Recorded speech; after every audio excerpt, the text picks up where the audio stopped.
Well, everything is bigger in Texas, including the stakes for this year's Senate race. The latest Real Clear Politics average now showing Ted Cruz ahead of the progressive candidate Beto O'Rourke by 7 points. All right, syndicated radio host Dana Loesch lives in Texas, joins us right now from Texas to comment on it. You know, Dana, a lot of people are surprised that it has been as close as it has been. Right now, Cruz has opened up a lead of over 5 or 6 points, but nonetheless, why so close? Yeah, that's a great question, and good morning to everyone. It is a lot bigger here in Texas, and this race is super expensive, and it's a lot closer than people like me are comfortable with, to be quite honest. But, however, I also remember back to when Wendy Davis was running, and I think we still have to wait and see whether or not Beto O'Rourke, is the male version of Wendy Davis, because progressives are really good at marketing, and they're very good at the Sun Tzu tactic of making themselves seem bigger and more successful than they are, and they did that during the Davis race, but they were yet, of course, very unsuccessful because the turnout for Democrats and the enthusiasm ultimately waned. I don't know whether or not that's going to happen with O'Rourke, because some of the polls say that there's as much as a 10-point lead, 7-point lead. There's a UT Tyler poll that came out just the other day that showed a 3-point lead between Cruz and O'Rourke. It all depends, of course, on where these Texas suburbs are going to go and where rural East Texas is going to go as well. Why is that, though? Because when you think of the state of Texas, you just think the Bush family, you think conservative. We know Ted Cruz is so smart. He ran for president. He has so much experience. And then you have O'Rourke, who is just surrounded by controversy with the car accident and so progressive, so what we don't think Texas is like. We think Texas with, conservatives and cowboys. And it just, why is it so close? It's hard for the rest of the country to understand that.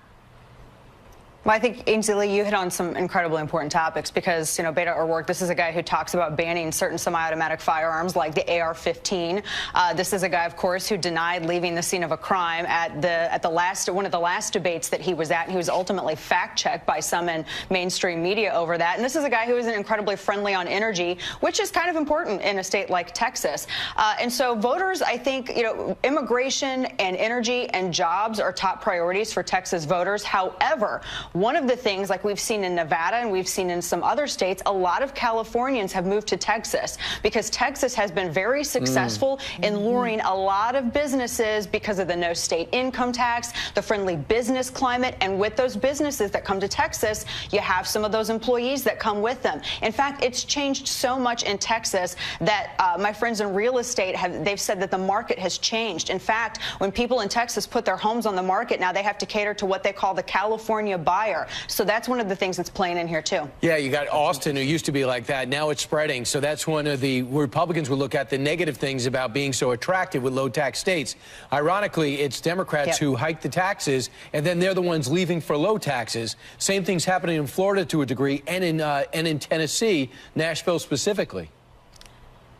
Yeah, and this is one of the things that Beto O'Rourke has said that he's on board for. I mean, he's completely would rubber stamp if Nancy Pelosi, if heaven forbid, Democrats were able to regain the House. I mean, this isn't hyperbole. I mean, I'm not fear mongering, for the lack of a better way to put it. They've said that they would raise taxes. They would also be involved in rolling back tax cuts on businesses. We'd see a lot of those gains. We'd lose those. We'd see a lot of this economic growth. We would lose that, and we would also see a lot of petty politics emerge. And the agenda that they have said, and O'Rourke has said that he supports, is not an agenda that voters supported in 2016. This isn't an agenda that they've gone for. I think a lot of this is going to come down on enthusiasm and turnout, and I hope people remember this. This is not a midterm to sit out.